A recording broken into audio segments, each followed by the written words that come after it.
Shalom saudara yang dikasihi Tuhan Yesus Kristus. Selamat pagi, salam sejahtera untuk kita semuanya. Selamat datang kembali di Renungan Rohani pagi hari ini. Semoga saudara yang terkasih dalam keadaan sehat selalu, kiranya damai dan sukacita Roh Kudus melimpah di dalam hati dan pikiran saudara saat ini. Sebelum kita mulai renungan pagi ini, marilah kita bersama-sama berdoa.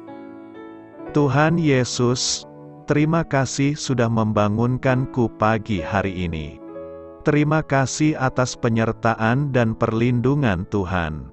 Semua karena karunia Tuhan aku dapat bangun dengan pagi hari ini. Aku menyerahkan seluruh aktivitasku hari ini ke dalam kuasa tangan Tuhan. Jauhkanku dari yang jahat, ya Tuhan. Tuhan Yesus, tolong lindungi dan berkati aktivitasku hari ini.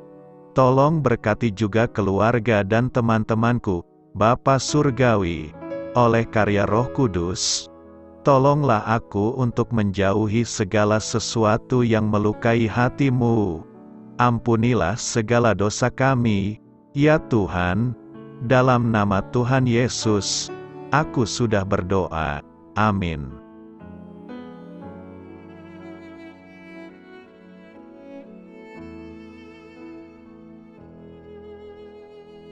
Sahabat Suara Sion, pembacaan ayat emas Alkitab renungan kita hari ini. Nats pilihan kita adalah, Dialah yang ditentukan Allah menjadi hakim atas orang-orang hidup dan orang-orang mati. Tertulis dalam kitab Kisah Para Rasul 10 ayat 42. Bacaan kita terambil dari kitab Kisah Para Rasul 17 ayat 22 sampai dengan ayat 31.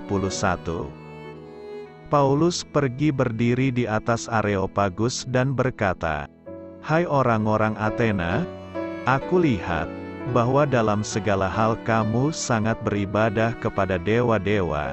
Sebab ketika aku berjalan-jalan di kotamu dan melihat-lihat barang-barang pujaanmu, aku menjumpai juga sebuah mezbah dengan tulisan, kepada Allah yang tidak dikenal. Apa yang kamu sembah tanpa mengenalnya, itulah yang kuberitakan kepada kamu. Allah yang telah menjadikan bumi dan segala isinya, Ia, yang adalah Tuhan atas langit dan bumi, tidak diam dalam kuil-kuil buatan tangan manusia, dan juga tidak dilayani oleh tangan manusia, seolah-olah Ia kekurangan apa-apa, karena Dialah yang memberikan hidup dan nafas dan segala sesuatu kepada semua orang. Dari satu orang saja Ia telah menjadikan semua bangsa dan umat manusia untuk mendiami seluruh muka bumi, dan Ia telah menentukan musim-musim bagi mereka dan batas-batas kediaman mereka, supaya mereka mencari Dia dan mudah-mudahan menjamah dan menemukan Dia, walaupun Ia tidak jauh dari kita masing-masing. Sebab di dalam Dia kita hidup, kita bergerak, kita ada, seperti yang telah juga dikatakan oleh pujangga-pujanggamu, sebab kita ini dari keturunan Allah juga. Karena kita berasal dari keturunan Allah, kita tidak boleh berpikir bahwa keadaan ilahi sama seperti emas atau perak atau batu, ciptaan kesenian dan keahlian manusia. Dengan tidak memandang lagi zaman kebodohan, maka sekarang Allah memberitakan kepada manusia, bahwa di mana-mana semua mereka harus bertobat, karena Ia telah menetapkan suatu hari, pada waktu mana Ia dengan adil akan menghakimi dunia oleh seorang yang telah ditentukannya, sesudah Ia memberikan kepada semua orang suatu bukti tentang hal itu dengan membangkitkan Dia dari antara orang mati. Terambil dari kitab Kisah Para Rasul 17 ayat 22 sampai dengan ayat 31. Inti dari ayat emas renungan kita adalah, Setiap orang harus memilih antara Kristus atau hukuman. Mari kita mulai renungan kita. Judul renungan kita hari ini adalah Hakim Tukang Kayu, disusun oleh saudara rohani. Kisah inspiratif. Kita tidak dapat menghindar dari Yesus Kristus. Jika kita tidak menerimanya sebagai juru selamat, kita tetap akan berdiri di hadapannya sebagai hakim kekal kita dalam kehidupan yang akan datang.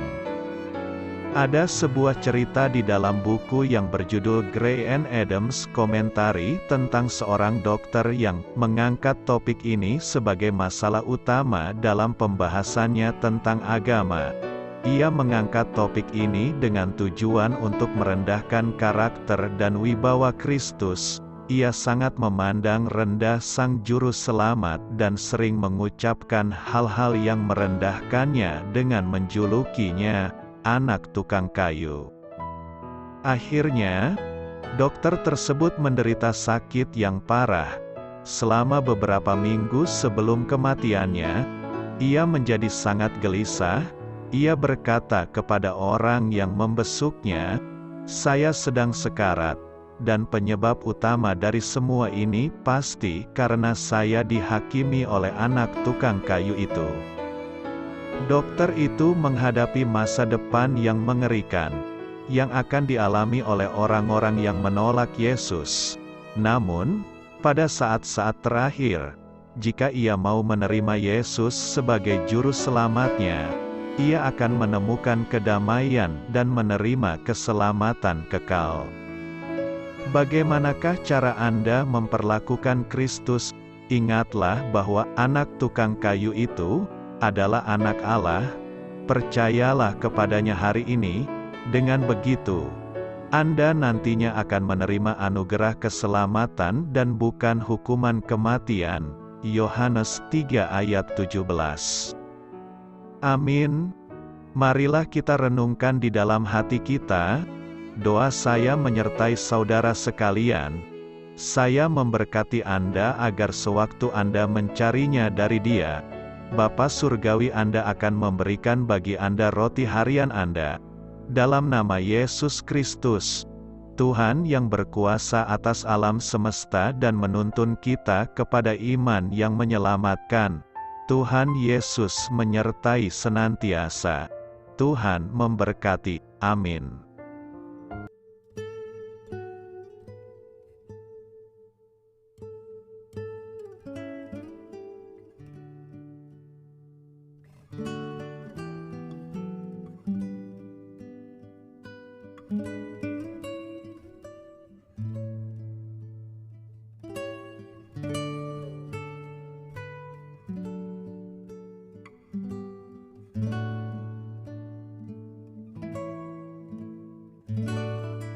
Marilah kita renungkan, sahabat pendengar, demikianlah renungan firman Tuhan di pagi hari ini.